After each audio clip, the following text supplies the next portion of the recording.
Hello and welcome to Calm Before the Storm, episode number 4. This is totally the first try that we had, with this introduction. Totally worked out as planned right off the get-go. With me, of course, are Nubkeks. How's it going, buddy? Hey, man, I'm really good. How are you? Doing pretty well. I think I nailed this production pretty hard the first try, right? Once again. First try everything. And with us, of course, today for this episode is none other than the man, the myth, the legend, YellowflashGR.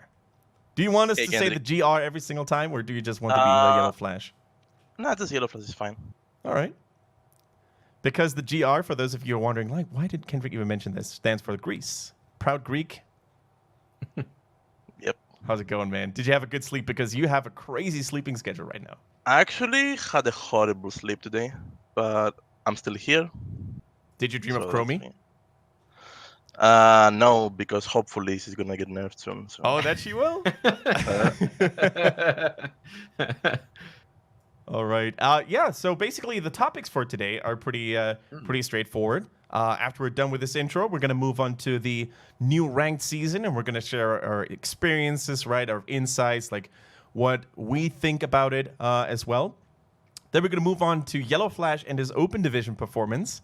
He can probably tell us a little bit about the games in the open division, how he came to sub for one of the teams there, if he's going to play more in the open division, and what it feels like to play, maybe, let's say, ranked Hero League, Team League, and compared to professional or amateur professional play, if you will. Then we're going to move on to Whitemane. I'm pretty sure that's a topic that most of you guys out there are looking forward to the most. And we're also going to touch upon, the Chromie changes and the Stukov changes as well. A lot of people are already going nuts about it and calling it, like, insane nerfs. And then, last but not least, before we then close the show, we're going to talk about a fictional hero concept. As it has become tradition, right, with a Hero Chop Shop, we're going to present to you some of the wild, crazy ideas that we had of maybe, getting one of those heroes into Heroes of the Storm. Oh, do you want to drop any teasers, Kendrick? Do you want to drop any riddles for people to work out? I think the hero we're going to talk about today values patience over everything, above all. Oh, interesting. Could actually apply Probably to a not couple of Deathwing heroes. Then. Damn. Yeah. Let's see if anyone gets it, actually. I'm curious. Even if you guess it right, though, we're not going to tell you anyways, because we're just mean like that. Yep. All right, guys, I'm going to do my 6th special effect here on the overlay. Boom, we're going to move this little arrow over to our first topic of discussion, which is going to be the new ranked season. And I think depending on where you are at the moment, depending on how your placements went and how the games have been treating you up to this point, there might be some crazy debates going on, right? There might be a lot of people saying this is the best season ever because if they climbing ranks, if they place better than before, they might have a better time. But there might also be a number of people who might be like, this is the worst season ever. And I think before I ask you about your opinions, guys, I'm just going to say it as a disclaimer, Blizzard did announce that this ranked season supposedly was supposed to be the best one yet in terms of matchmaking, in terms of, finding good quality games, high quality games. There were a couple of changes applied as well. For example, new accounts could no longer place higher than Platinum. So if you have a Smurf account or you start the game for the first time, you cannot land in those diamonds, master ranks, it's like regardless of how well you placed. Nubkeks, we're going to start with you. What are your experiences? What are your impression up to this point? For me, it's been pretty good this season. I will preface this, though, by saying that last season, I was playing like a lot of Hero League. I did a lot through streams and stuff like that. Whereas at the moment, I'm streaming HOTS. Not every day. I'm kind of doing like half HOTS, half World of Warcraft, which means I'm not playing as much, which is good because when I play too much, I get tired and I got very, very cranky. And it's not a pleasant experience for anyone. So I haven't played as much Hero League this season, which also might partially affect like my perspective, but my experience has been very positive. I found the placement games pretty dodgy still. But once I got out of placements, I actually found, like, for the most part, I was playing with and against like pretty decent guys, and it felt, fairly fair in terms of the matchups. That certainly compared to other seasons, I would say, because I think all of us, right, we'd be trying to hit the GM every season. I don't know if you guys, like, how hard you guys push to climb the GM. Are you GM yet? No, but I'm pretty close. Oh, Yeah. how many points? I'm like 800 points away. 100 From points. Nice. That's close. Damn, dude, that's actually really close. Yeah. How many points do you need right now in this season, actually? Today the top 200 guy has 8k points, but like every day it increases by like 200. So Yeah, you're gonna yeah. need Yeah, like yeah. 8.200 to get GM now. By the way, Yeah, I think yeah, I think we just missed out on letting YellowflashGR introduce himself, right? How rude of us. I don't think he actually had the chance to tell the people out there who he is and what he does. So we're just going to do that right here, right now. YellowflashGR, tell us more about yourself. Okay.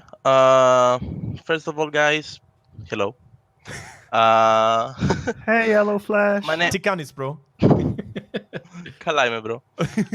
So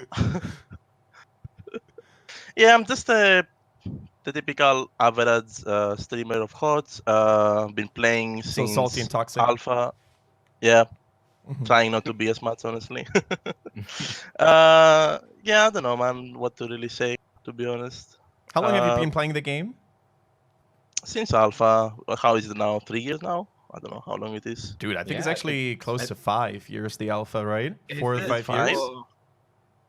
Yeah, it probably is. It's been more than 3, almost definitely. Yeah, the release, like the official release after Huh. beta was in 2015. So Oh, the gosh. game has been there at least for 1 year in the alpha playable. Yeah. So maybe late I 2013. didn't play from the beginning of the alpha, so Yeah. I think it's around 4 years maybe for me. Yeah, yeah.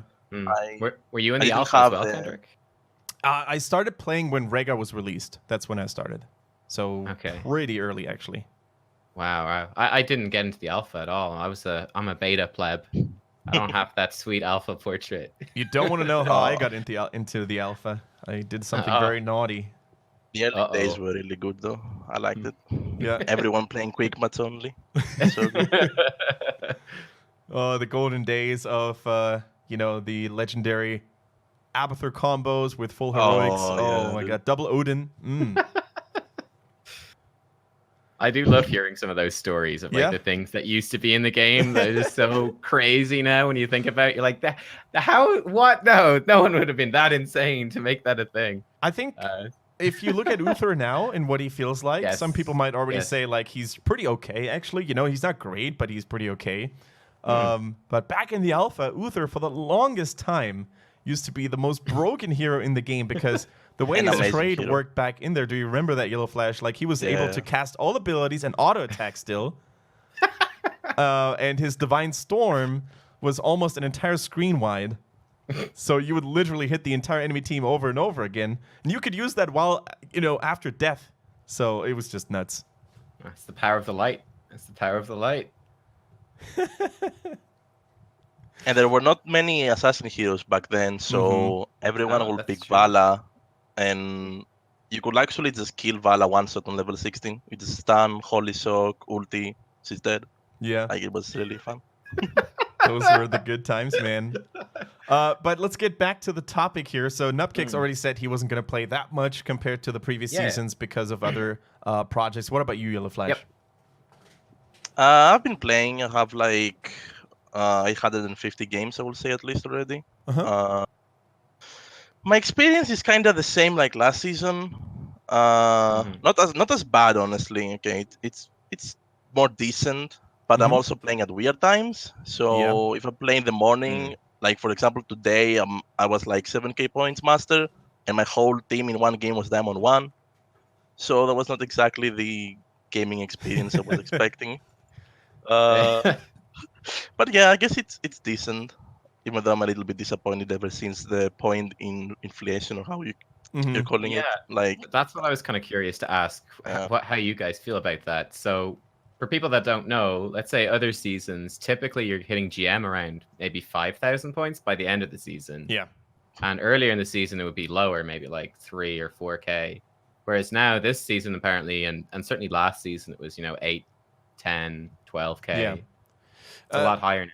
What I find really weird is that this point inflation never stops. Like, even until the end of the season, Yeah. you're always going to have, like, certain players, not all of them, are always going to get more points for a victory than they lose for a loss.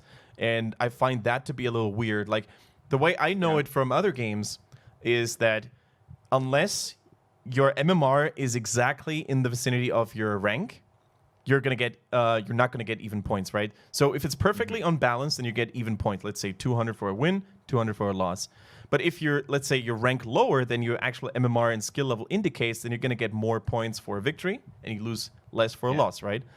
But if you're higher for some weird reason, then it's the other way around. So you lose more for a loss, and you gain less for a victory. So that's the way I know it. But the way it is right now in Heroes is that you always get these bonus points unless something really drastic happens, right? You lose like 10, 20 games in a row. Then obviously your MMR has changed enough for the system to adjust as well. And that's why you have these crazy Grandmaster numbers, these crazy Master Player numbers as well.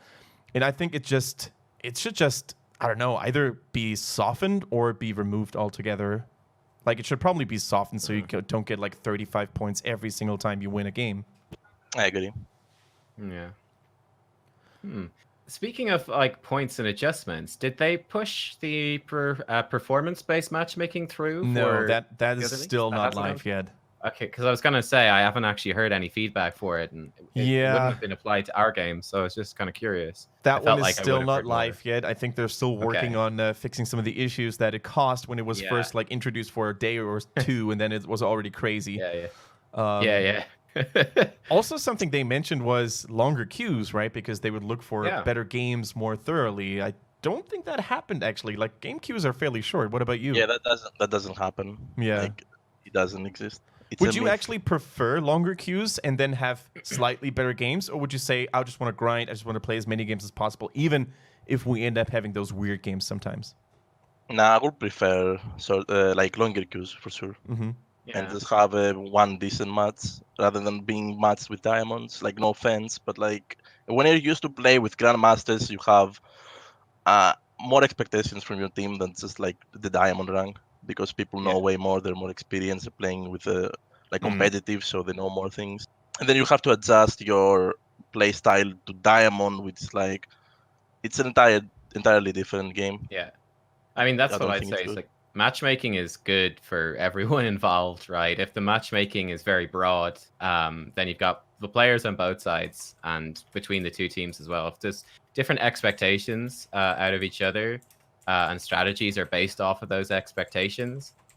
So if those are kind of out of sync, then things go horribly wrong. You know, like you go in and you try to engage a fight. You're expecting your teammates to follow you because 9 times out of 10 and 9 games out of 10 they will. And then in this game they don't. They're expecting you to do something different as a tank and whatever. That's just one example. But yeah, stuff can go pretty wrong. So good matchmaking is good for everyone. I mean, personally on the queue thing, I'd say I'd be happy with like, an extra minute or two on the queues and see how that feels. I personally wouldn't like to wait, let's say an extra, like adding another 10 minutes onto your queue, for example. Like if they're like, well, we're going to aim for 15-minute queues to get you the best game possible. For me, that'd be probably too long. Yeah. I think maybe they should add like a threshold saying that after 5 minutes, you will get those games like we get it now. But before, 5 minutes, we're going to try our hardest to find you the best game possible, right? Yeah, so if you want, you can cancel the queue and requeue again, I guess, if you really want to play with it. Game the queues for sure, yeah. But my biggest problem, though, this season is like, it's just a grind master, honestly, to get grandmasters now. It's like, you have to just spam games, and the biggest problem is also like there's even players with 48%, like 47% win rate, and they're still like grandmaster because they spam like a lot of games. Because they get more points for a win than they lose for a loss, right? Yeah. Like for example, me, I get 240 something points when I win, and I lose 160. So like it's 80-point difference. So even if I stay on like a 49% win rate, and I just play like 1,000 games, like some other people already have, I'm gonna be like top 5 grandmaster when I have like a negative win rate. It's just like, I don't think that's a good thing for the game.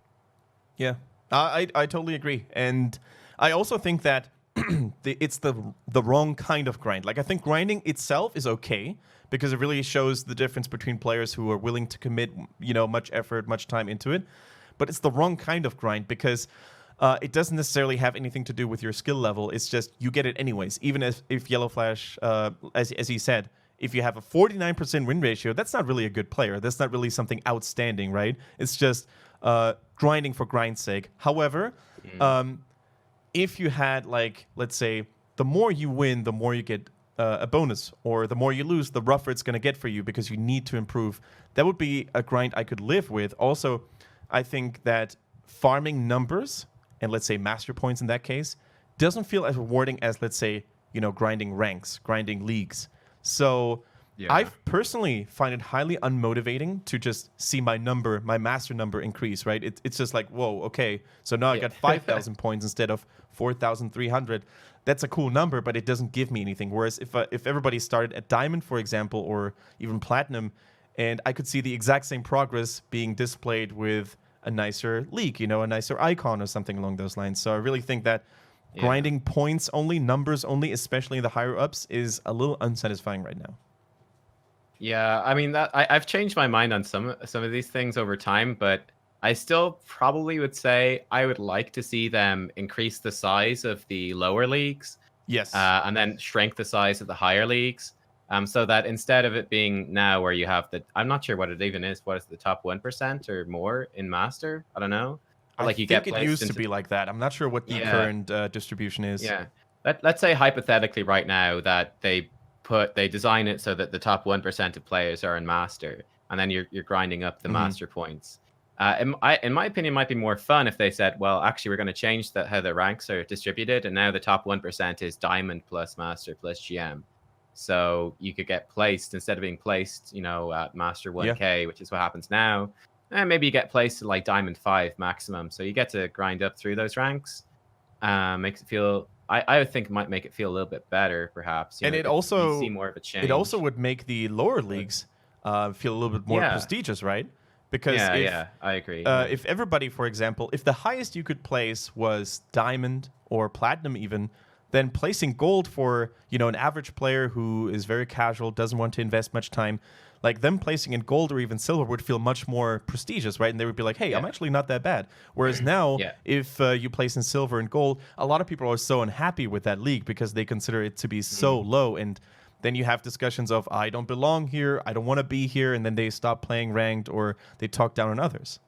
Yeah, I'm not sure exactly what the distribution numbers are right now, but I do feel like it's fairly even between the leagues, whereas I'd like to see, Bronze, Silver, Gold even be much bigger. Then Platinum gets a lot smaller and Diamond a lot smaller. Because, like I often would look at like people, like viewers I have for streams or videos, and there tends to be quite an even distribution. You got a group that are Bronze, a group Silver, a group Gold, Platinum, Diamond, Master, whatever. And they're all fairly much the same size. So it also takes away something of that specialness, right? When you're like, oh, one of the viewers joined in and the viewer is Platinum. It's like, oh, we got lots of people that are Platinum and lots of people that are Diamond. I feel like if those things are a bit more rare, if the group is smaller, it makes it stand out more. It's something more special or impactful to strive to achieve and to get. And it can be that bigger badge of pride that makes you stand out and be like, yeah, hey, look, I got, hey, I'm Platinum too. This is like super, it's super amazing, awesome. Right? And like everyone in chat's going like, oh, wow, we're not Platinum too. Yeah, that's super cool. Whereas at the moment, it's like you get a bunch of people like, oh yeah, we're Platinum as well. Then a bunch like, we're Diamond too. And then a bunch are Golden, so on and so forth. I want to say that. Yeah, I want to say that for me, it's really weird that first of all, you can actually place into Master like right away. That's like the most weird thing. And I remember like a few seasons ago where you will place Diamond 3. I think that was the highest, no matter what you did. Yeah. So like for me, that was already high because I'm coming from League of Legends. I was playing League back then, and like the highest you could go was Platinum 1, and then you just had to climb through Diamond, and it was not easy because it was really competitive. A lot of players playing. So even just the grind out of Diamond was actually rewarding and like way like more fun, honestly, because it's not fun for me if I play and I'm all like I play my placements and they don't matter because lose 0-10, I'm still Master 1K, win 10-0, I'm still Master 1K. It's like just me like grinding unnecessary games because I really don't get anything. And there's even people that just on purpose lose their placement games, so they lower their MMR. Yeah, it gives you an advantage. It gives you an advantage because, like, let's say I'm the highest MMR queuing, and then on the enemy team is Kendrick. I'm gonna get my whole like all of my people in my team are gonna have less MMR than me. It doesn't necessarily mean they're worse. but they don't have more MMR than me. But if I was a lower MMR guy, I could actually be with Kendrick on his team rather than being on the enemy team because I'm low MMR and he's high, But if we're both high, we cannot be on the same team because we're like the highest people queuing at the same time. So I think that's why people actually abuse this matchmaking right now. There's been people in the past where like they were rank 1, but they started with 0-10 on placement, so they lower their MMR on purpose and have like easier games. Yeah, it gives you easier games, basically. I mean, that's one thing they talked about too, right? Was they're looking into you do one placement game, and that's it. If you've played like a lot in the previous season. So perhaps that coming in would definitely help a bit. You wouldn't have to go through the whole 10 kind of pointlessly if you're just going to get placed the same spot no matter what. Yeah. There's weird metagaming stuff to kind of exploit it, which no one, I would personally say no one really wants to deal with. You want to play the competitive game that as it's meant to be. Yeah. So yeah, we'll see with that one. Yeah. So I once again, like I wanted to quickly touch upon what Yellow said earlier with League of Legends and the way you played ranked over there. Like I also played the game for many, many years, and like I really think that climbing there felt a little more special. It made you feel a little better about yourself than it is in Heroes right now. So I don't want to say that everything felt better in ranked in League of Legends, right? There are many things that are way worse than in Heroes of the Storm right now. All chat, for example. Oh, man. Yeah, I think we've all been there if we played that game. Yeah. But yeah, I just really wish there was like a little something coming for ranked mode other than, them trying to fix what's already in there, right? Trying to find a better matchmaking, trying to work on the placement games and all that stuff. But I really think that we need a little something fresh. For example, like the new league distribution, for example, that could be nice. Also, what I've been talking about is promote Team League a lot more, because I think right now Team League is a little bit, oftentimes used instead of quick match, for example, or unranked, right? People don't take it seriously. People wait for ages until they find a game, and if they end up finding a game, it's all over the board. In Team League, you can heavily abuse someone who's lower level, and then you basically still get those easy games in because you have 2 master play and 1 gold guy or 1 silver guy, and the master players are just going to outshine everybody else regardless. So I'm just hoping that something, even for Team League, is going to come up in the near future. Maybe that, that squad team system that we already had in the alpha back in the days, where you would just invite people to your team. You could then find progress together, let's say individualized, portraits when you play as a team, stuff like that. I really hope that we're going to see something new being implemented. Even performance-based matchmaking, I really want to have that in the game. And I really think ranked mode, both Team League and Hero League, they need something fresh right now in the game, rather than, Blizzard trying to always, fix that, fix this, fix here, fix there. Yeah. In my opinion, I liked another good thing that League of Legends had, and I think it would be great to have on Heroes as well, is like you will create a team basically and like you're gonna queue up with that team and have points on the specific team. Exactly. So you have like a rank system with teams, and like the top 10 can get like, I don't know, like more points. No, not more points. Like special in League rewards? It used to be, in League it used to be like top 16 are gonna play with the top 16 of the other server, and then like whoever wins go on like Crucible, I guess, like, or something like that, So it's like the open division, but online rank kinda. Yeah. Speaking of which, in-game tournaments, that would be so amazing, right?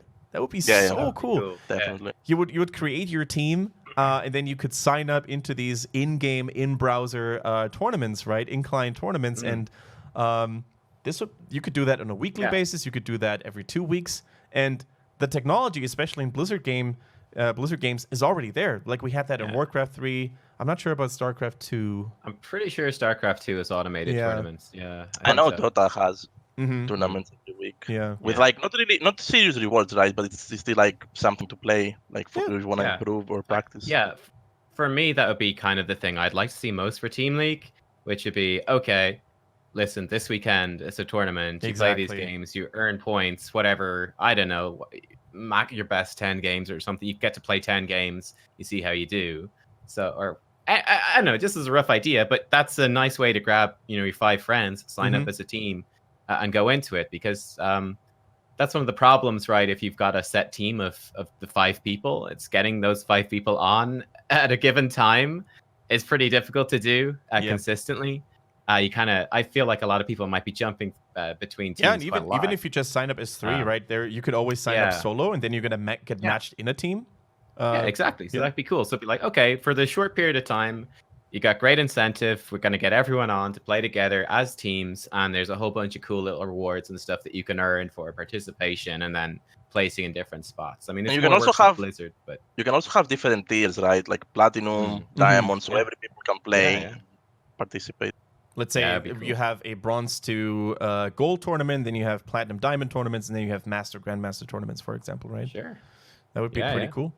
And I think we actually nailed it and have a really nice, seamless transition into our next topic, which is going to be YellowflashGR and his Open Division experience. So basically, we don't have to just talk about YellowflashGR and the Open Division, but we can just talk about, maybe the differences between organized play or amateur organized play, which is the Open Division that is going on in all the major regions right now. And let's say you compare it to your 5-man team league, which I would already consider to be pretty organized, right? But even if you take those team league games and you compare it to the highest level, right? It's a totally different story, isn't it, Yellow? Yeah, it is completely different. And people don't really realize that, like, there's people in the chat, saying, like, what is that guy doing? Like, why isn't he just doing this? And like that. But, like, it's like you have to communicate constantly with your team. So, like, even if someone dies and, like, it's like feed, it's not really necessarily his fault. It might be like his team is like, like, just go there, like, engage, do that. Oh, I know that like, too well from my streams. It's if I die, it's not really my fault. Yeah. I don't know. Like, it's way different and it's way better. Like, I will say for everyone to try and play the game more competitively with a team. It's like a completely new experience, and I think it's like how Heroes of the Storm is meant to be played. It's like play with the team. Honestly, it's like way more fun for me, at least. And obviously, when you watch esports teams or Open Division teams, HCC teams, whatever, from a viewer's point of view, sometimes these plays or certain plays will look silly. Some mistakes will be very obvious, but I think vision, especially in competitive teams, team games, is so important, right? If you don't have vision, then you might not know that somebody's lurking in a bush trying to, set an ambush up. But if you see it on stream, it's like, lol, face check, whatever. But if the call is made that the enemies could be there, you sometimes are oblivious and you don't even know. And sometimes that's the strength of certain teams, right? To find that good angle, to mind game their opponents and, really find that surprising moment.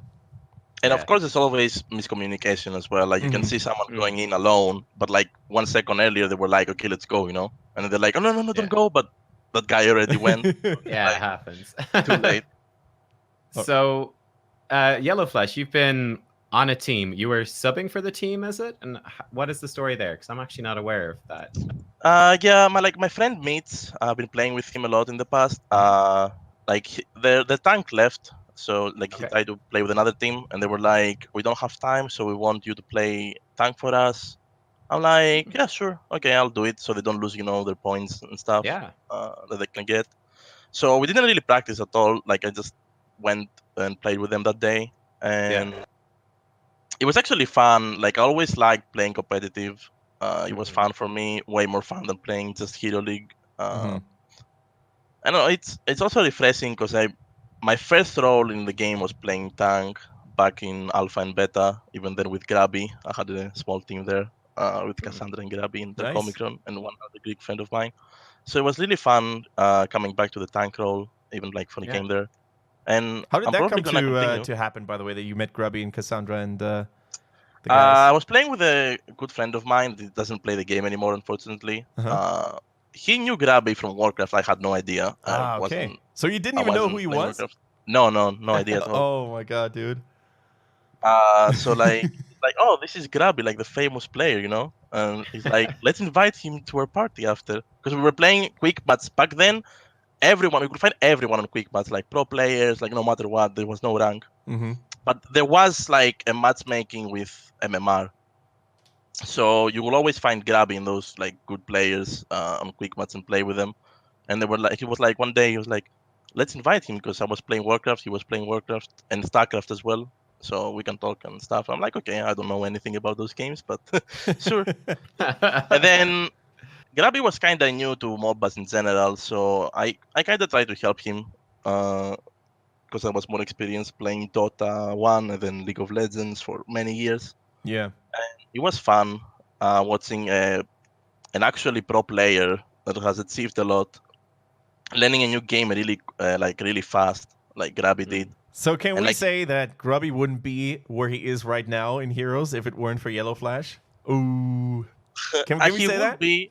No, he would be, but I just helped him a little bit.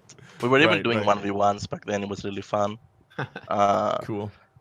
But like his dedication was amazing. Like he would actually just watch replays for hours and just like analyze what he did wrong. I think Grabby would easily be a pro player on HOTS if he wanted to and didn't want to just stay a streamer. But Right. that's choice.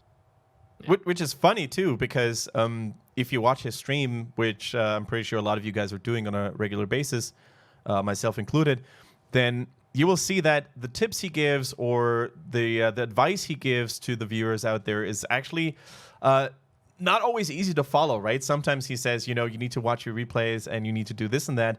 But now that YellowflashGR actually mentioned that he's been doing that for hours, actually, it's pretty cool to see. And it really shows how it gets you somewhere, right? A lot of people always say, I can't improve in this game. I can't carry. I can't do this and that. I'm always stuck. My teammates here and there. We all know these discussions, right? But it once again goes to show that if you want to improve and if you really want to invest some time, into watching your own mistakes and watching your team's mistakes as a whole, then it gets you somewhere. And that's really cool to know. Yeah, that's what about for sure. you? What about you, Nubkeks? Do you do that as well? Look in your, like, how do you try to get better at the game? Well, at the moment, I just kind of more play to have fun, to be honest. Yeah, sure. When I was trying to get better, well, this was one of the things because I did YouTube for ages and I didn't do any streaming. So when I was doing the YouTube stuff, often what I would do is I'd sit down and I'd play a few games of Hero League and I'd record them, and then I'd go and I'd watch them back through a few times to come up with stuff to talk about when I went back to put commentary over the videos. And then I'd go and I'd commentate over them as well. Yeah. So in essence, it wasn't like I was sitting down to look at my replay to improve myself, but it was effectively doing the same thing in order to make videos, right? It was sitting down and watching through the game a few times, being like, okay, these are the big things. This is, why the teams moved in this particular way. This is why the fights happen in this way, what we could have done differently. So it was a really good way to get like a cool overview and really sort of analyze your own play as well and break it down. So I guess that for me, that probably helped me quite a lot in terms of improving and getting better at the start. I don't do that as much anymore though, unfortunately. It takes a lot of time, and especially if you do a big long stream, it's tough then to find, an extra few hours to sit down and make that type of video. So I don't do that as much now anymore, unfortunately. But that was, it's something I might go back and do another time because it was a very fun experience and a very different experience. It's kind of those weird things where you're really learning a lot about the game without necessarily spending a ton of time playing the game. It's like you play it a little bit and then you spend an awful lot of time thinking about the game or watching the game or analyzing it. It's a very different type of experience from just playing, just for fun. Has there ever been something YellowflashGR, in those open division games last weekend, or maybe in some of the games before that, because you used to be part of an open division team in the past already? Is there any like big misplay from your side that you remember and you're like, oh man, if I only hadn't played it this way, we could have done something? Like, was there ever a mistake where you're like, oh man, I'm so bad at the game? Not really. No, I will honestly say it if it was, but I don't think I ever did a huge misplay. Like, for the most part, in my open division career, I was solo lane, playing the offlane basically. But there's not a lot of mistakes you can do there other than just die a lot. I guess on scrims mostly, it's like when you only play the custom games against other teams. That's where I've done a lot of misplays, I guess. I remember there was a game where I was playing Ragnaros when Ragnaros was good. Feels bad, man. Oh, those were the times, right? Yeah. So I was playing against a full Russian team. I remember that. and they will actually gank me 4 times in like 3 minutes, and I will have 4 deaths. And I was like so confused because no one else was doing that, and I'm like, okay, from this time I will just not overextend and just play safe. And There we like you can learn stuff just by that. You learned it the hard way. Yeah, that's right. All right, cool. So, if you YellowFlash, maybe to conclude this chapter as well, if you would have to give tips or advice to the people out there who are now, interested in maybe, finding teammates and getting a team set up and practice together and improve together, what would be your tip, excuse me, to new and upcoming teams and players? Like, how can they really get better at the game? If you're already in a decent team, like let's say for the teams playing Heroes Lounge, for example, because there's teams there. Those teams are a little bit lower level than Open Division teams, like the top 16 ones, let's say. If you were those teams, you should analyze the games more, especially of HGC games.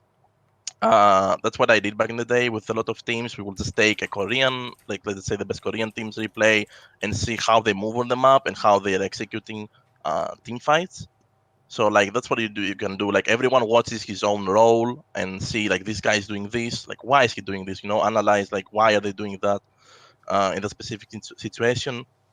And if you are, let's say if you're like a diamond player that you wanna find a team and you don't, the best thing to do is actually just make friends in ladder. To be honest with you, Whisper allies after a good game, for example. Right? Yeah. If you see someone playing good, you're like, yo, you wanna play like some team league someday, whatever, and then like that's how you can start making some friends and then slowly making a team, I guess.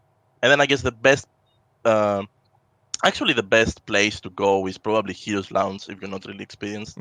A small shout out, I guess, to them for doing something cool for the community. Yeah, for sure. For those of you who don't know what it is, let's see if I can actually find the website real quick. It should be Heroes Lounge GG, I think. I think so, yeah. Oh, nailed it. Now we can actually show it as well. Oh, so cool. There we go. This is what the website looks like. It's heroeslounge.gg. Actually, the last time I checked the website was quite some while ago, so they actually stepped it up big time. It's looking much cleaner now. It's pretty cool. And they're also looking for casters, by the way. So when you are interested in maybe getting your hands on casting, check this league out. It's definitely the best way to get started. Also, funnily enough, by casting games, you actually learn a lot. Or you should normally learn a lot if you, remember what actually happened during the game. Sometimes you're just tunnel vision casting. I know that. Yeah. I know. You're probably that so feeling. Tired after casting for hours. Exactly. It becomes a big blur, yeah. All right, cool. Awesome. So now that we've talked about some of the more, ranked-oriented things or, amateur team-oriented things, let's talk about some content that is going to come up here for Heroes of the Storm.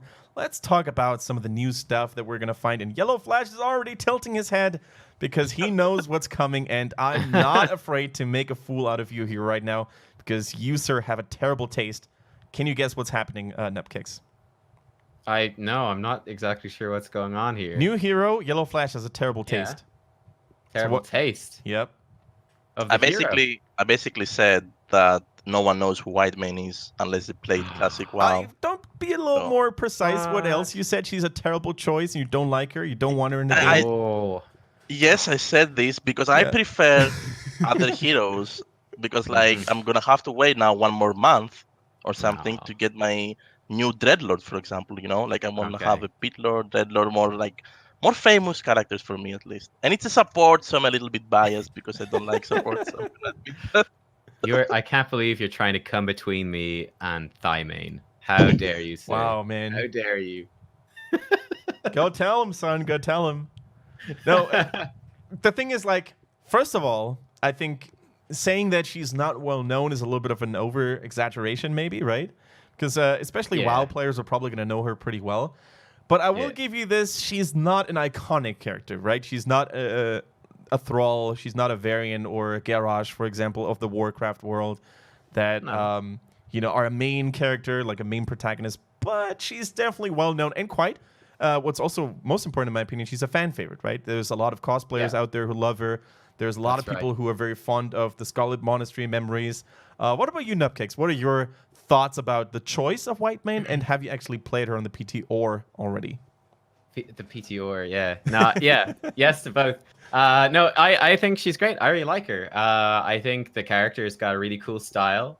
One of the things I really like about her, right, because she's like, this religious fanatic. She's pretty crazy. She's pretty scary. So even though you've got the whole, like, you do have the sex appeal thing going on with her, right? She's got the thighs are out.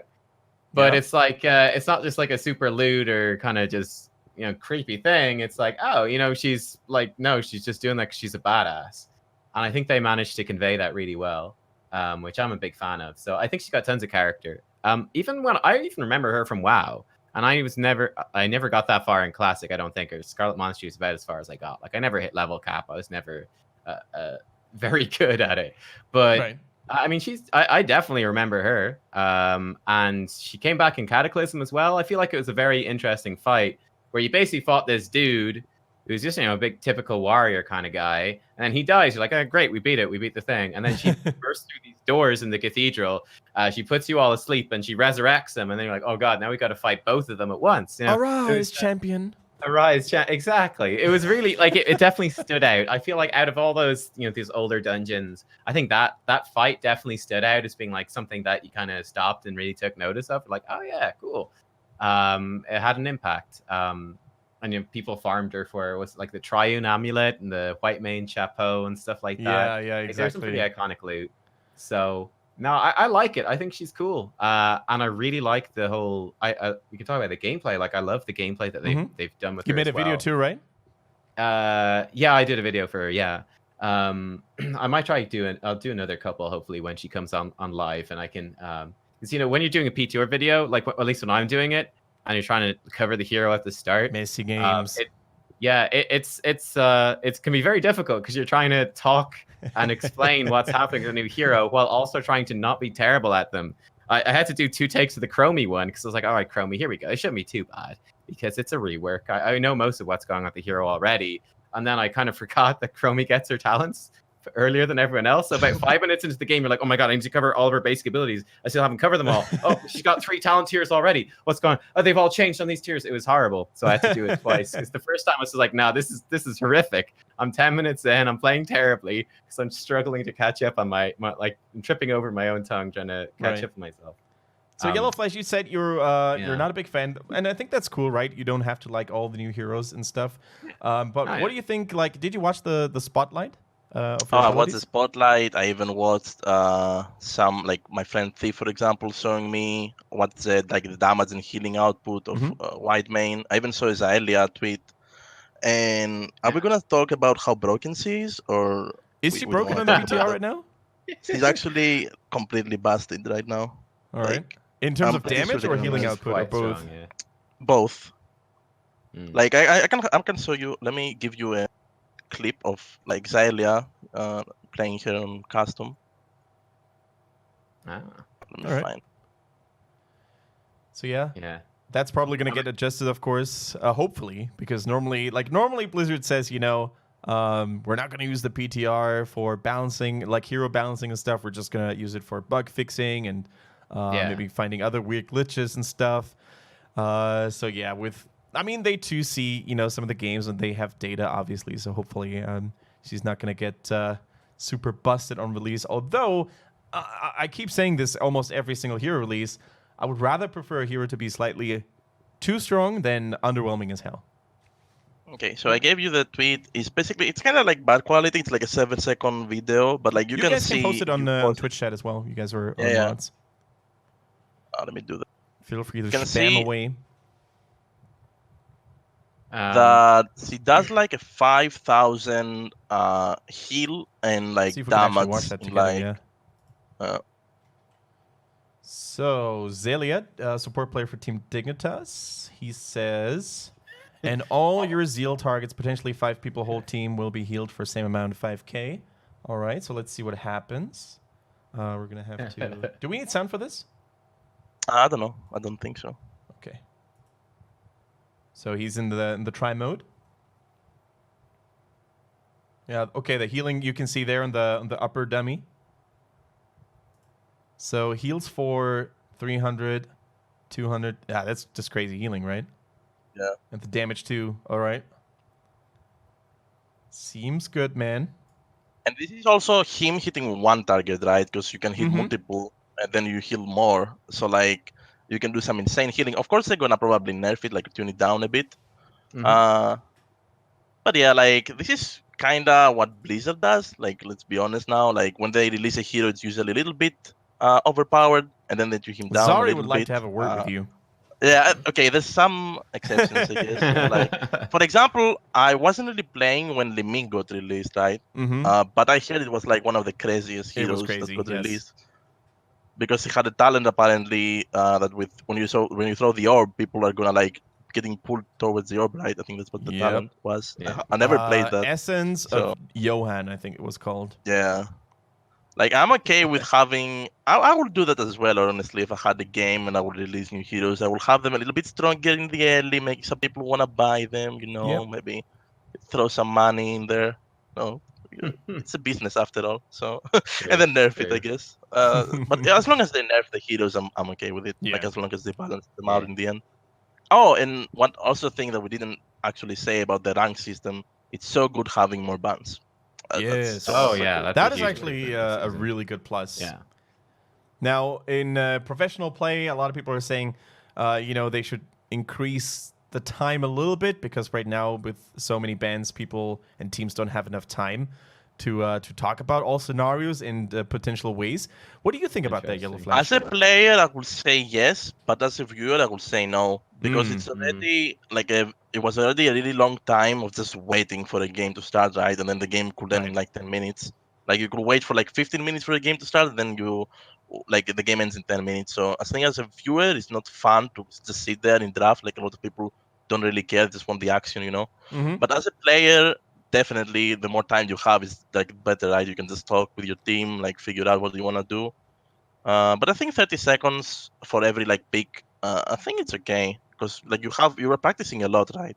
So if you just practice a lot, you shouldn't have problems really with the draft.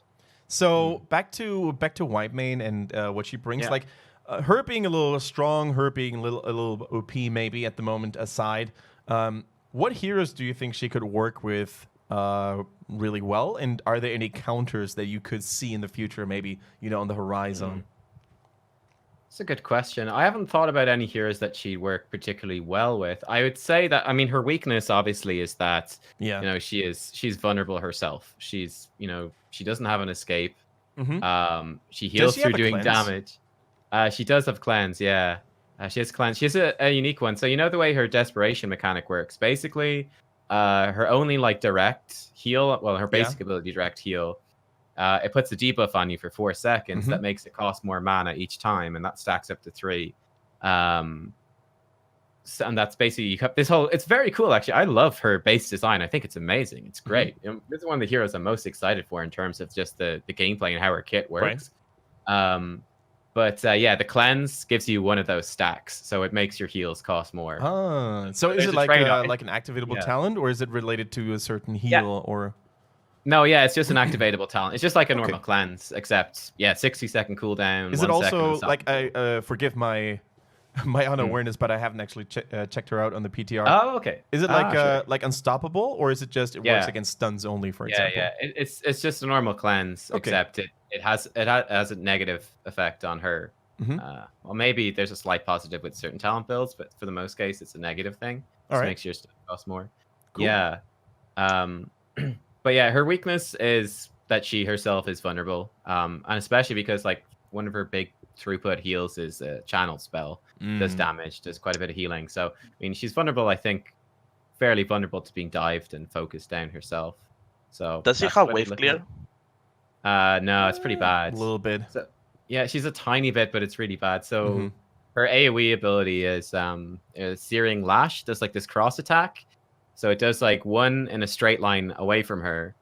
And then it does another one in a cross pattern to that, like perpendicular, but only if the first one hits a hero. Okay. So just against minions, it's not that good. No.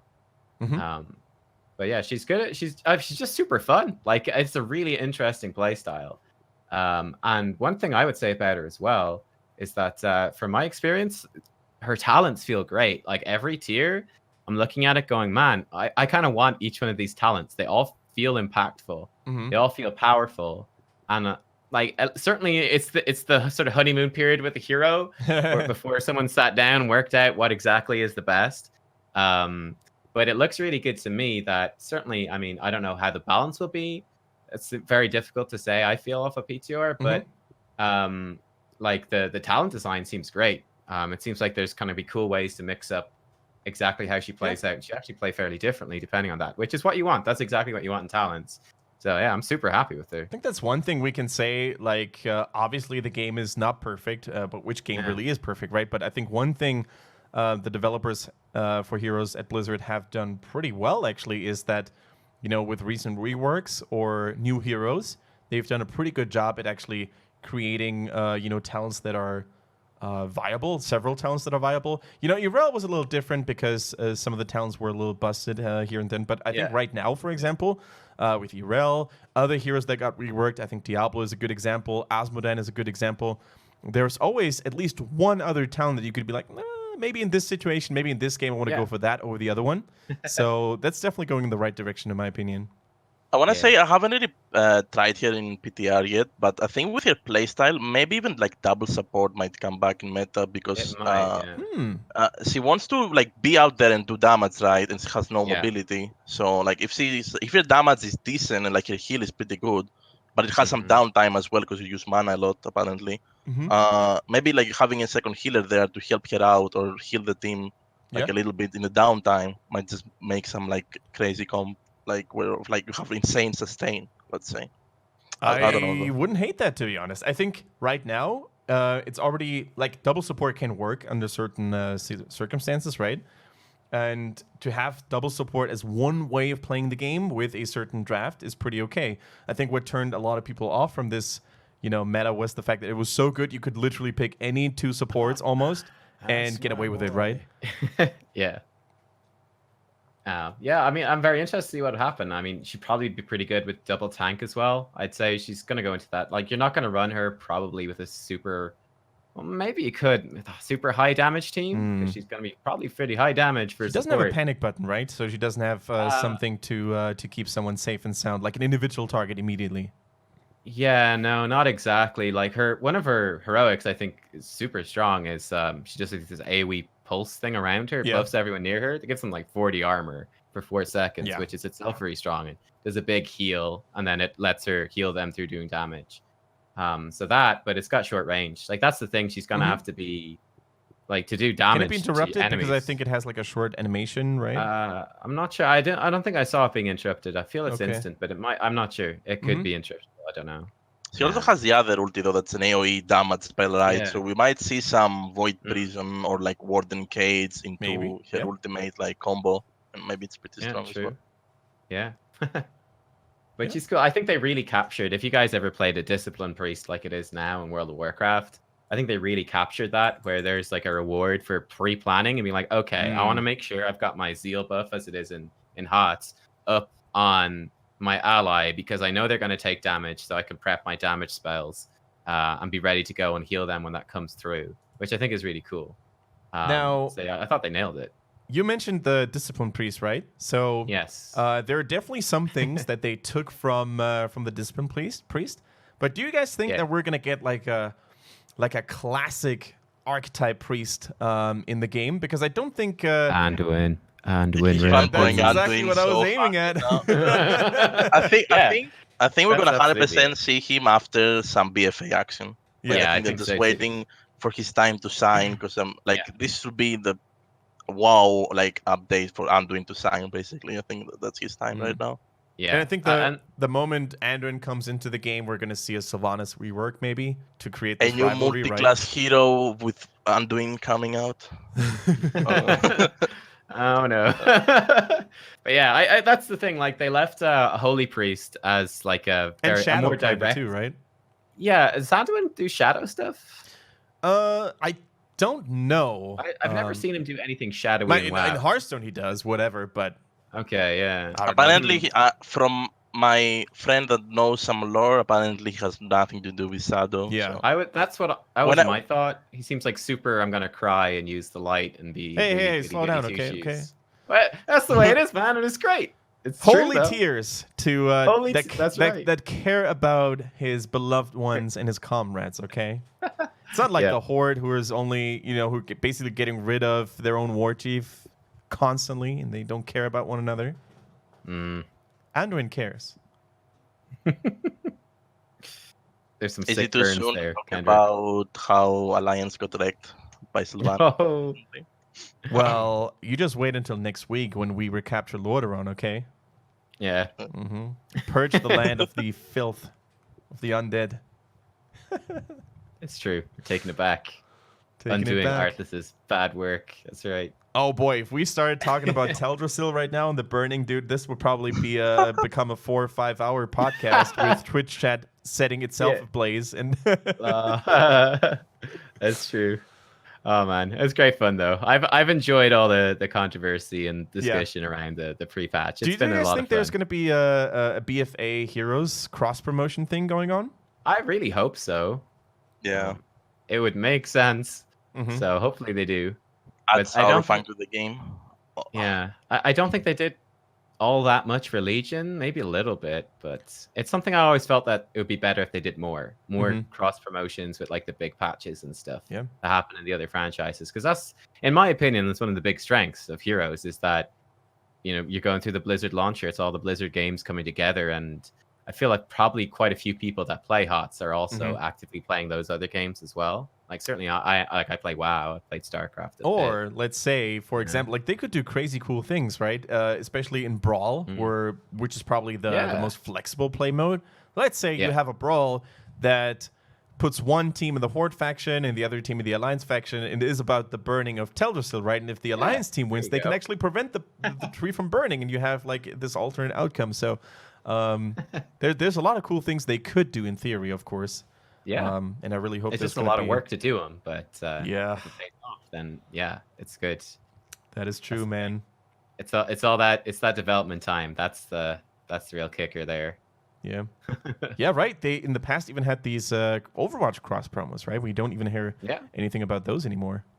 It's been a long time since we had an Overwatch hero. That is correct. Would expect one very soon. Probably one of the heroes at BlizzCon is going to be Overwatch hero. And there's a lot of people saying like Overwatch here, dance game and stuff like that. But like you have to think smart though. There is a reason why there's like counters in Overwatch for other Overwatch heroes. So, like if you have more Overwatch heroes, like Genji and Tracer could be countered by other Overwatch heroes because it's like the kit, That's what they do in Overwatch. They're supposed to counter or like be strong against that specific hero. So I think adding more Overwatch heroes will actually be better for the game other than people. And I just want a real Overwatch tank because all the warriors we have so far are D.Va and I think Zarya. And those are not real classic tanks, right? Yeah. No. So having those Winstons, those Reinhardts in there. Both of those. That'd be the BlizzCon surprise. Like all of them. You have them all at once. All the tanks from Overwatch. Did you guys ever have like an Overwatch main, or do you not play the game so much? I only dabbled. I quite liked Winston because you don't really have to aim, so that appealed to my particular lack of strengths. Yeah. Unfortunately, for me, when Overwatch was released, my PC couldn't really handle it back then. I would have really low FPS, so I wouldn't really play it as much. But when I did, I played Zarya mostly because the ping wasn't like the FPS and everything wasn't affecting my play as much. But yeah, and of course, I'm a weeb, so go Genji, go Hanzo. Nice. Easily. Of course. I imagine you to be a McCree player, YellowflashGR. I don't know why. I played it a bit. It's fun. Nice. I like McCree. I want him actually. Yeah. Cool. I think if you think about it, almost for every Overwatch here, you could basically take the kit and put it right in the game with maybe a few adjustments, but you wouldn't actually pretty need that much. many. For most of them, yeah. I mean, that would be a very interesting thing with like Reinhardt or with Winston. Those sort of physical barriers that might potentially block projectiles or something like that. That could be kind of cool. Be interesting to see what they do. Or the Wrecking Ball guy. He's pretty awesome. Who for some reason is called Wrecking Ball, not Hammond. I was so disappointed. I was trying to Google it on stream. I was like, why is it called Wrecking Ball? I was looking for a hamster. But that new hero looks amazing. Do you think like by adding skins like Widowmaker or Nova, like it's a sign that we're not gonna get the hero, or you think it doesn't matter? Because did Asmodan get the Gul'dan skin after Gul'dan was out or before? No, way before, I think. No, it's way before, right? Yeah. So maybe it doesn't really matter. Before. Yeah, I'd say it probably doesn't matter, but yeah. Also, we had the Nova Amazon skin, and then came Cassia. So Nova has this crossbow. I think it's a crossbow. Yeah. Skin that makes her look like an Amazon from Diablo 2, and then we had Cassia at some point, which was definitely later. So it's not impossible, I think. All right, ladies and gentlemen. Now comes. If you guys have anything left to say about Whitemane, by the way, feel free to interrupt me. Any final thoughts, maybe? Now, real quick though, glad there's a Chromie rework. Woohoo! Yeah. Oh no, we totally forgot about those, man. Thanks for catching my my mistake there. I even prepared it here. Like I even prepared it on my PC. Yeah. I was like, we can't leave without cheering Yellowflash up, letting him know about the Chromie rework. Oh yeah. Yeah. So did you guys actually look into it, like the Chromie changes and the Stukov changes? Yeah, I've played both of them a little bit. Yeah. So Chromie. Yeah. Go ahead. All right. Well, Chromie's very interesting. Basically, what they're doing is they've lowered the damage that she does with her abilities, and they've baked Bronze Talons in baseline, at least an adapted version. So it's when you hit a hero with any basic ability, it gives her double damage on her next basic attack. So effectively, the new Chromie is going to have a little less range, and her abilities aren't going to hit anywhere near as hard. But you're going to be weaving in basic attacks to try to do your damage. So I think it seems to me to be a fairly large nerf, because obviously it's the same weakness that Whitemane has. When you go in to attack heroes at that relatively close range, it's not that close range, but relatively close compared to where Chromie was before. It makes you a lot more vulnerable. Right. I was going to say it forces you to be more active and close to the enemy team. At least now it's going to be a skill talon and not a bronze talon. Exactly. Yeah, exactly. That's way better.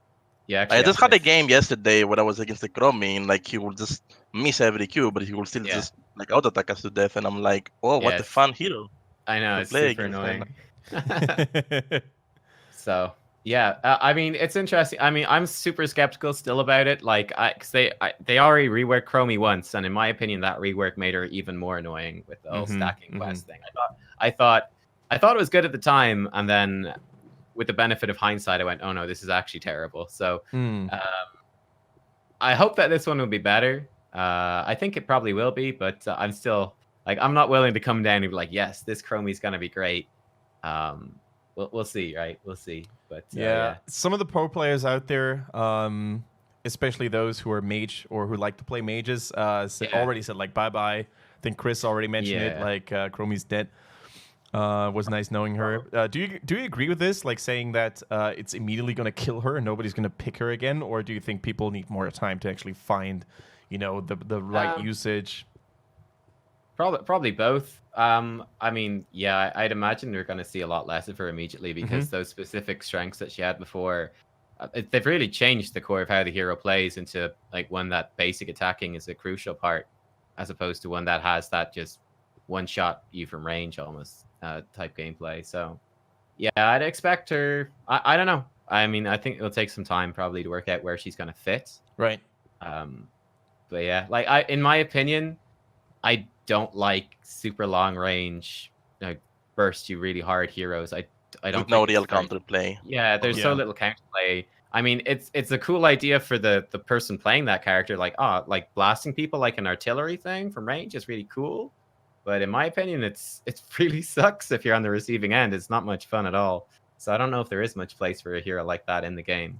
I want to say that's why also in the past, like Alpha and Beta, like Hammer was so annoying to me, because there was no real heroes to actually counter her range, and except like a Stitches, for example. And she would just sit there and get your towers, and you couldn't really do much. Yeah. Because there was no Kael'thas, no AoE, no ranged spell heroes to counter her, and it was really annoying to play against her.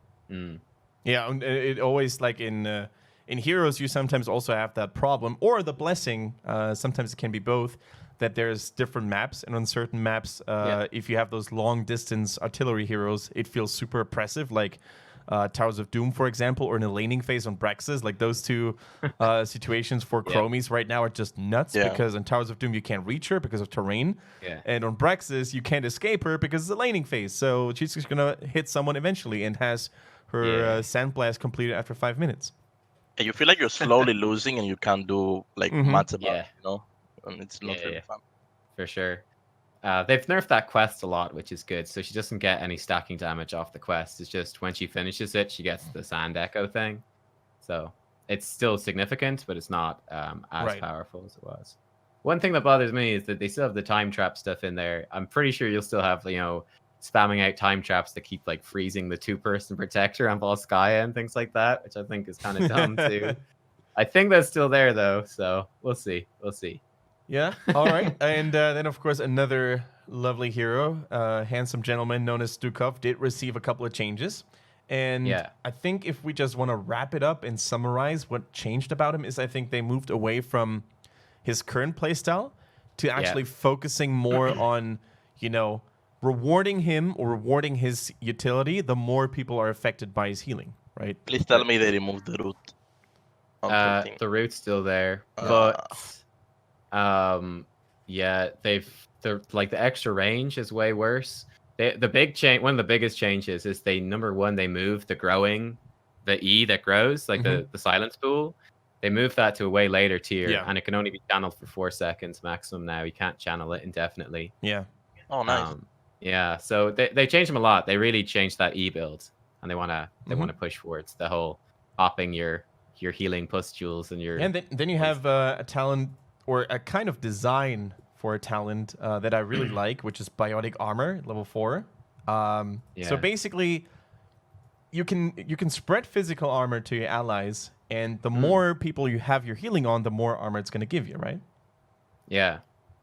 No. So what it does is it just gives 15 physical armor to anyone. And then when you pop it, when you pop it, there we go. When you pop it, it's stronger. Yeah. So now, ultimately, if you have it on the whole team, then they're all going to get the armor. Whereas, okay. Yes, exactly. Yeah. I mean, it's cool, but like the thing is, I find that a bit weird. Is that whereas spell armor works great if you do that because spells are bursty, but physical damage isn't that bursty. It's very sustained. So popping something for a big boost of physical armor or a short period of time, it doesn't seem that great. It might block 1 or 2 auto attacks. Rather than having the armor before you pop it, so you can pop the heal after like blocking damage already. Yeah, exactly. Yeah. So we'll see why that one works. Whether it actually ends up being good, but.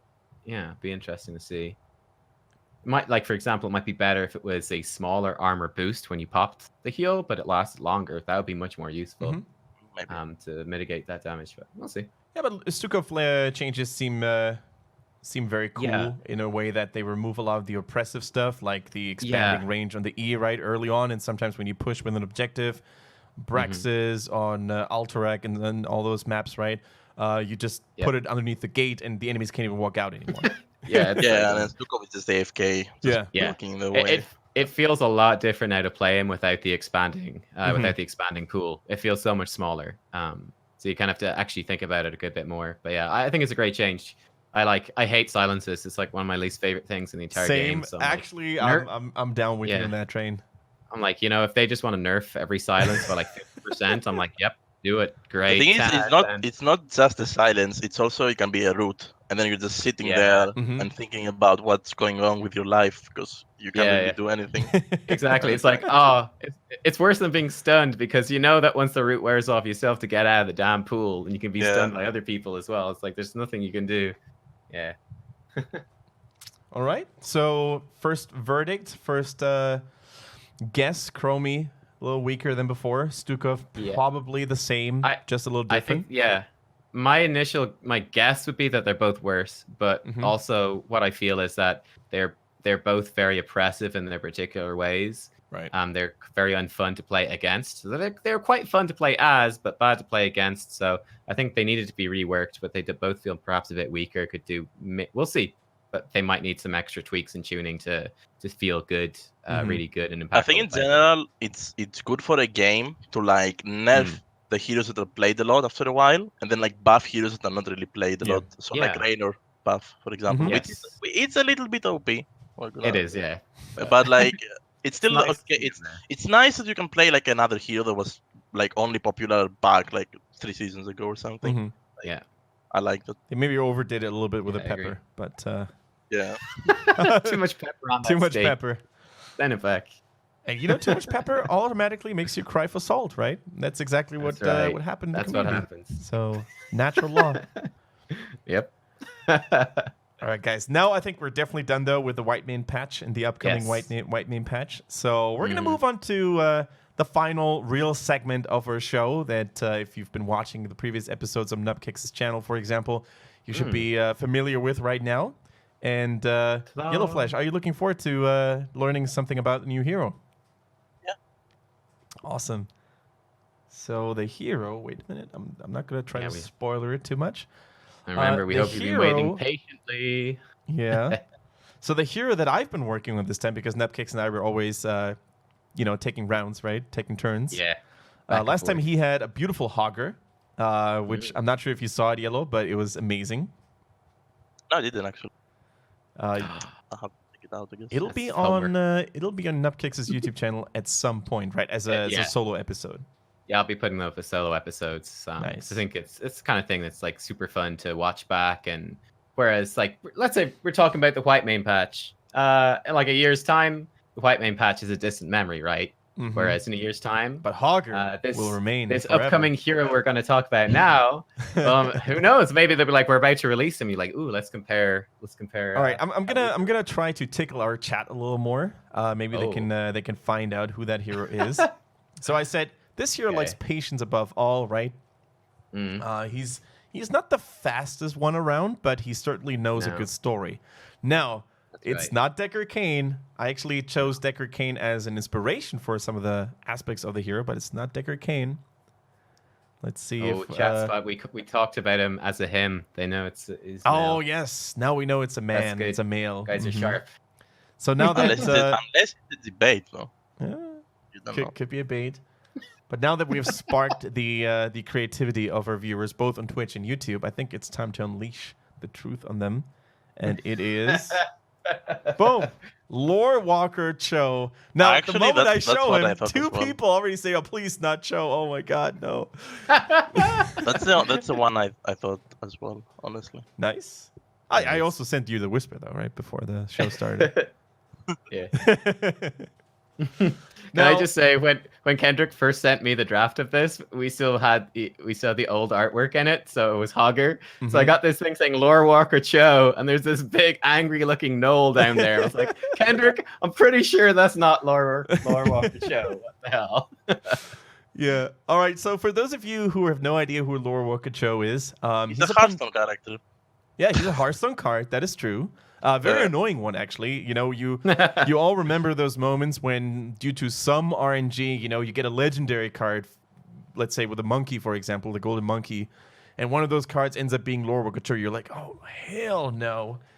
Because it's probably one of the most annoying Hearthstone cards out there. Has no attack, can't do anything, but just copy spells left and right. So, basically it's a Pandaren. You meet him if you play Mists of Pandaria. He's actually one of the earliest encounters, I think, you have, and he keeps appearing. He's a very joyful guy. He's like an ancient sage. He knows about the lore. He knows about the history of Pandaria. So he's not your classic, badass Pandaren ninja samurai dude. That's why I labeled him as a support, and I designed him as a support. And with Lore Walker Cho, I basically wanted to use some of the Hearthstone characteristics and put it into heroes in which, he sometimes does something for the enemy, sometimes he does something for you, depending on how you use it, right? So the trait is called Scroll Keeper. And here's some inspiration that I took from Decker Kane, as I said earlier. The more heroes are near Cho, the more mana he gets, like mana regen, right? Because I want all of his abilities, similar to Whitemane, actually, to cost a little more mana. So he's kind of dependent on being near his allies, otherwise he'll just run out of mana super quick. And you can activate this trait, and it'll immediately reset the cooldown of the last basic ability that Cho used. Similar to Zeratul and his second heroic, actually, but just as a trait, and it has a pretty sizable cooldown. Not too short, but also not too long. Yeah, it's cool. It's fun. It's simple, but it's still a fun game. You kind of have to remember, like, oh, this is actually not the ability that I used last. Damn it, I wanted to have the other ability. So, yeah. I know you rage when you get it wrong. Yeah. Like, no, I didn't want the heal. Maybe you could make the passive being an aura for your team as well. Give mana regen maybe. to yeah. the teammates. That would be cool. I like Yeah, that, I'm a fan of auras. I've always been a fan of auras, man. and I think there's not enough of them on supports in the game right now. Yeah. That Warcraft free brilliance aura. Get that in there. I like that's a it. good idea. So maybe, or make it a talent, right? If you pick that talent, then your trait applies to nearby heroes, which is pretty sweet. Yeah, so, the trait, nothing fancy, just a little bit of mana regen, and you can reset the cooldown of your last basic ability. So you're going to have to remember in a team fight, oh, I just used this, let's use it again and make it awesome. So let's talk about some of the abilities that can manually be reset if you so desire. And the first one is called Inner Peace. And this can be used on allies, and it can also be used on enemies. And depending on which target you use it on, it's going to have a different effect, right? So I really like abilities personally on supports that have CC, right? I think good supports normally always have CC. And I wanted this to be positive CC if used on an ally. It will gradually increase their movement speed. So you start with a little movement speed, and it's going to get faster, right? Until it expires. And for opponents, it's the opposite, right? It makes them slower, even slower until it expires. Yeah.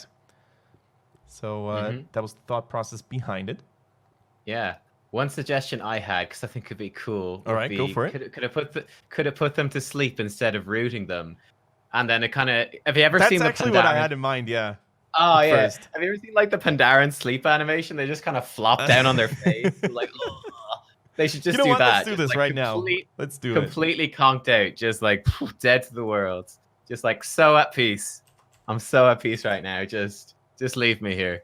Here we go. I mean that could just kind of, it would be a bit of a laugh, It'd be a bit of fun. Yeah, so I had a little bit of a, I don't know, I was a little worried that it would get a little too OP, right, if you had that sleeping animation at the end, because you would probably have to make it like 1 second or 2 seconds. So with roots, they could have still used abilities maybe or attacks, but I like it actually. Now that you mention it, I like it. Yeah. The stories, the lore is so boring, it just puts you straight to sleep. And also, by the way, if you use it on allied heroes, because it's Inner Peace, and he's a Pandaren, and they're all about meditating and enlightening themselves. Once the effect expires, the hero that was affected by it reveals a small area around him. So you could use that for bushes, for example. You could use that against stealth heroes. So basically, the thought process I had was, you find Inner Peace, and then, you're enlightened, and you see like hidden stuff around you for a short period of time. Yeah. Cool. Because I also think we need more viable... More vision? Yeah, more viable vision talents, in my opinion. It's so sad that we have... I agree. Do you think and so on too? low ranks, we cannot really see the stealth heroes, right? So that's good. Yeah. No, and also, concerning bushes and stuff, Like, yeah, we don't exactly. I mean, I think vision is super fun. Like, that was one thing that really hyped me and probably no one else. Was like, remember they changed Farsight for Rhaegar? I was like, oh man, that's so exciting. I like the vision still not stuff. good enough to compete with Cleanse. Oh man, I take it anyway. I don't even care. I like my Farsight. I'm like, you get a Farsight, you get the wolf bite thing. I like those. But yeah, vision is fun. And I think there could be more of it in the game. Big tip coming in from me personally as a support main in the master ranks. I think if you are a new player, or if you play in the lower leagues, I would say until platinum maybe, you shouldn't always pick Cleanse on Rhaegar, for example. I think pick Farsight. Yeah, pick Farsight. Show your teammates where the enemies are, gank them, or go for the wolf bite, with a cooldown reduction. I guarantee that your bronze teammates will make fantastic use out of the vision you provide them. That's the Nubkeks guarantee right there. It's going to be super effective. Maybe take the Wolfie Bite one at level 7 with Rhaegar. Yeah. if you're in the lower ones. All right, so let's move on to the W here, which is probably one of my favorite abilities. I called it Secret Powder because, Loro Kucho, when you meet him in his house, in his estate, he has a lot of drinks, a lot of potions, a lot of powders here, basically. It's basically like Scarface. Exactly. He's like the big mean, the dawn of the Pandaren world, if you will. That's right. Yeah, that's right. It's his And hidden job, his like supports, underlife, they need a healing spell, right? They need a little something to Yeah. keep their allies in good check. So he surrounds a target location like it's an AoE circular spell with secret powder, and enemies inside will take a little bit of damage, and allies inside will take a little bit of healing, right? So it's like a win-win situation if you cast that in a team fight, because it'll basically affect every hero in there, whether it's enemies or allies. And if you then use the trait, for example, you can reset that and actually spam 2 of those. However, of course, you would not be able to stack the damage and stack the healing. So it's like, let's say, a healing ward, for example, where you can't stack those. I didn't actually know that. That's something I learned. TIL. I didn't know that. Yep. Yeah. Huh. That's Back cool, in the though. alpha, so many heroes had healing wards, and sometimes Tyrande would drop one, and then Tassadar as well, and you had 2 healing wards, and they didn't do anything. Okay. Oh wow. Right. Oh yeah. Because that's the thing. You don't see it anymore because so few heroes have it. Yeah, it's only Rhaegar actually with the Yeah, I totem. was I gonna don't think say. anyone else has it anymore. Yeah. I know Asmo had like a weird one that no one ever took, and then it got Yeah. removed. Yeah, it's gone now. Right. But yeah. Huh. Cool. Yep. Cool thing, or cool little side detail here. Allies affected by inner peace, the Q, the movement speed increase or decrease, they take additional healing from this. So if you drop the powder on someone who's currently boosted, then they will take extra damage if they're enemies, or they will take extra healing if they're allies. So that's a cute little extra detail here, which Yeah. also comes, handy in with the cooldown reduction if you time that really well. Yeah. That is pretty interesting. Just like I love that, you throw down secret powder and you hit them with like the inner piece and they'll slow down like, oh goddamn, I'm stuck in this freaking The powder. powder makes it even worse. Reset the inner piece. You're like, you're slowed again. Sorry, you're still stuck in that powder. Yeah. Here we go. And are you thinking, quick question actually. Is Go this for it. gonna be like a single cast spell? Like you throw it out, it lasts like 3-4 seconds. Exactly. Are we talking okay, I was wondering if it might be like Chromie slowing sands where it's like a channel thing. with the Imagine it like drains a mana. Tassadar Psy Storm. Okay, yep. And then you cancel it twice. You can use it twice. with your passive. Exactly. Yeah. You use a trade, and then you Gotcha. have boom, boom, powder, powder, like double storm for Tassadar. Gotcha. Probably make the radius a little lower, though. Like, make it a little smaller, maybe. Mm. Otherwise, it might feel a little too oppressive. Mm. All right. E, personal favorite of mine. Meditation. It can be activated to enter a state of meditation, which would basically, like, visually, you can maybe imagine it like, he's going in that Zen stance, right? Yeah, Crossing feet and lifting the arms into an Om pose or whatever. Uh-huh. And while meditating, Cho becomes untargetable and cannot take damage. He also can't cast any abilities, so he's basically frozen in place, right? But can't be clicked on by an enemy hero, and he also can't be damaged by AoE abilities or skill shots. So skill shots would basically go through him. And this can be used to dodge enemy projectiles, auto attacks, or AoE abilities. But it's super short. Like, it's 0.5, maybe 1 second, but it's definitely not longer than that. So it's like a reaction thing, right? You press it on time, boom, you dodge something. This ability would probably also have a pretty long cooldown, maybe 20 seconds. So you can't just spam it all the time. And that will be the start of the untargetable, just like the protected, by the way. And every hero will have an untargetable instead. No, I don't know. It actually sounds pretty cool, actually. Yeah, I just like, abilities that require you to have good reflexes, good reactions, but if you do it, you get a big reward. And then you can queue it with your trait, and you have, like, boom, boom, double. Yeah. I'm like, I'd love to see like talents that change it up a bit. So Yeah. like you float in like a little Zen cloud and you just like zip around the place while you're meditating. Or, I don't know, it gives you a little like teleport back or something. Cause they have like a transcendency swap thing the monks do, and WoW.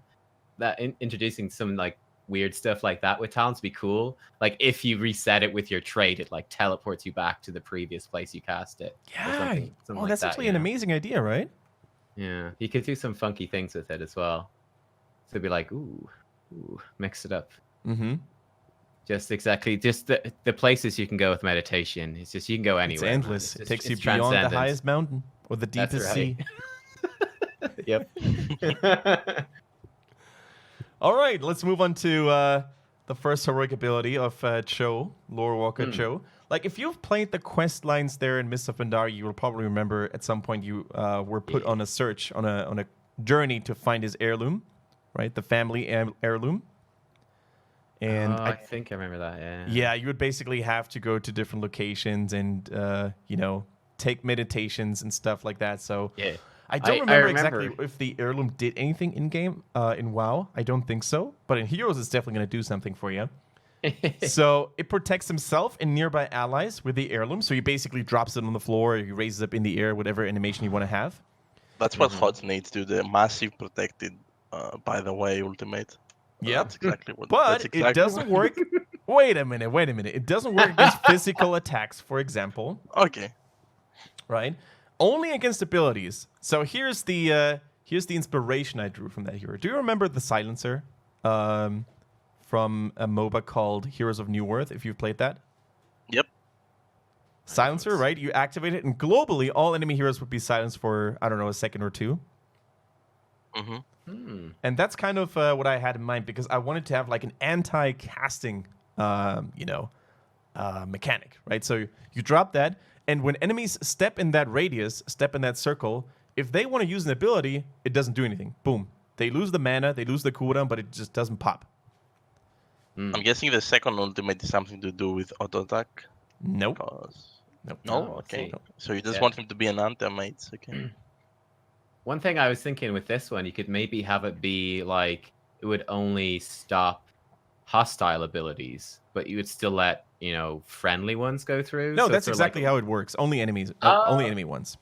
No, No, but I you're mean, not like, going would to troll your allies, dude. No. What I meant was you could have it like, so for the enemies, it would be like, okay, they want to, Raynor wants to hit you with his Q.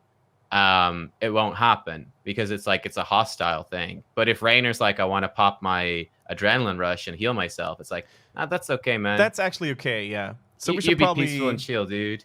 I thought about mix it up a little bit. we Might should be kind of probably a- refine it and say every damaging ability.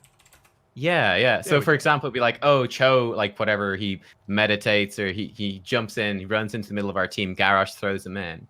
And it's not Right. like, like a mouse silence, but it'd be like, oh, he's popped this thing. We can't attack him yet while we're in this, but we could use a dash or we can still heal. I like it. It's like a kind of a unique thing. So there's a unique type of It would counterplay. also fit like the lore of Pandaria, trying to suppress negative emotions. Exactly, yeah. So the moment you want to deal damage, it's bad. So the heirloom Sure. is going to prevent it. But if you just want to, boost your attack speed or whatever, or your movement speed, that's not evil per se, right? It's not damaging. Yeah, exactly. You're just, having a great time. Yep. So that was the first one. Second one, Yellow Flash, is not about auto attacks, although it kind of has a little bit of auto attack in it. So it's called Spirit Companion. And Cho basically summons a massive Spirit Companion. If you remember the Shah, for example, in Mr. Pandaria, right? The Jade Serpent's spirits, all those things, they could look like these. And it'll basically stay frozen in place on a certain location, similar to the Phoenix or Starfall, for example. Probably make it more the size of Starfall. Phoenix would probably be a little too insane. And while active, the Spirit Companion will attack nearby enemies or heal nearby allies. And then you could basically switch stands, like Lucio's beats, between damaging enemies and healing allies standing in the radius. But not both at the same time. That would be too broken. Maybe that would be a 20 upgrade. Maybe, yeah. Interesting. Yeah, I think it'd be cool. Yeah, I like it. It's like fun. It's kind of like a friendly gargantuan in a way. Exactly. But you can also, you could also make him attack though too. Yeah, I think it's pretty interesting. And then obviously, if you switch between stands, it would probably have like a 1-2 second cooldown between, so you just can't spam it all the time. Yeah. Interesting. One thing I'd like would be, let's say if you use if you throw the secret powder on it. Yeah. Wouldn't it be cool if it did, I don't know, it just did something crazy. Like it gets amped up or something. I don't know. Grow in size and deal more damage or heal more. Yeah, or spawn a rainbow or something. Yeah. I like it. Why not? Well, let's say if an ally affected by the movement speed, it gets even faster in that circle because the Spirit Companion goes crazy. Yeah. I don't know what you could do. You could kind of do anything. You could make it like you can't really change the heroic though at lower talent tiers. You have to wait for 20, so you couldn't really alter it before then, unfortunately. Yeah. That's always a bummer. All right. I don't know exactly how you do it, but it could be kind of cool. Yeah. that's basically it for the lore walker. I think it's it would be probably like we need more Pandaren, man. We need more good Yeah. Pandaren. Let's put it this way, because What? What do you mean good Pandaren? What are you saying? have you been playing Lilia again too much, Nubkeks? What? There's no way you can play Lily too much, dude. You're great. Yeah. I had So many adventures to go. Like it's exactly. never Exactly. enough. Like hanging out with my uncle Chen. That's right. Yeah, Uncle I've lost to Chen in the past. Like yesterday, I lost a game against Chen. He feels way too good at the moment. Yeah, they we better better nerf him a little bit. I agree. Oh, poor Chen. Poor Chen. What a way to move on to the outro, because we're getting pretty late. Actually, we're almost at the 2-hour mark. Mm-hmm. So shout-outs, YellowflashGR. It's been great having you on the show, by the way. We should do that more Nice. often. Thanks for having me. Yeah, sure. I'll be happy to. Okay, I'm gonna shout out to all of my viewers and subs for watching me. Where can they find you on Twitch? YellowflashGR, right? Twitch TV/YellowflashGR. And yeah, and more specific shout outs, I guess, to my internet waifu Sarna, to my boy Dodds, Hoodbiker, if they're watching now, I don't know, Arki, Sepe, of course. And yeah, another, I guess, and my last shout out is, I don't know if you guys heard of Twitch Prime, guys. It's a cool thingy that if you connect your Amazon Prime account with your Twitch account, you can sub for free to your favorite streamer every 30 days, but you have to manually resub, basically. So keep that in mind. And you can sub to me, or I guess Kendrick or Nubkeks if you want. That's great. Safe, info. man. I was Thanks for gonna that, say if he Yellowflash. would have selfishly sold out himself there, I would have immediately cut him out. But you saved yourself, Oh, man. Yeah, Twitch Prime. It only works for Greek streamers. It's like region locked. It's it's complicated tax law. Don't worry about it. Just Thanks for sign having me, over. guys. It was fun. You're very welcome, dude. All right, Nubkeks, man. Some final words. Yeah, sure. I give a quick shout out to my man Roberto. You guys, Roberto! I just love that name. Roberto. It is a I good just name. love that name. Yeah, he's helped me out, helping me edit up streams and some other videos and stuff, so that I can do some more, like, some more of that intensive editing work stuff on YouTube. So I think some of the videos have been gone up already the last week, and there's been really positive reactions and feedback. People are really enjoying the new stuff. So yeah, thanks to Roberto for helping with that. Awesome. Yeah, and since none of these two barbarians did give you guys a shout out, the viewers on Twitch and on YouTube, of course, I'm going to do that. Thank you very much for watching the show. Feel free to share any feedback, to share your responses or your initial opinions when you watch the video in the comment section down below on YouTube's. I'm going to be working pretty hard to put this on SoundCloud for those of you who don't have, the time to watch the video, or maybe don't want to waste that much data when they're watching it on the phone, for example. So I'll have it on SoundCloud. The link will probably be shared with Nubkeks as well on the YouTube, so you can check it out there. Still working on, the iTunes and the Spotify's, but we're definitely working on that as well. So yeah, with that being said, thank you very much for watching, and we'll see you on the next episode of Calm Before the Storm. Take care. Awesome. Bye-bye, guys. There we go. You know what?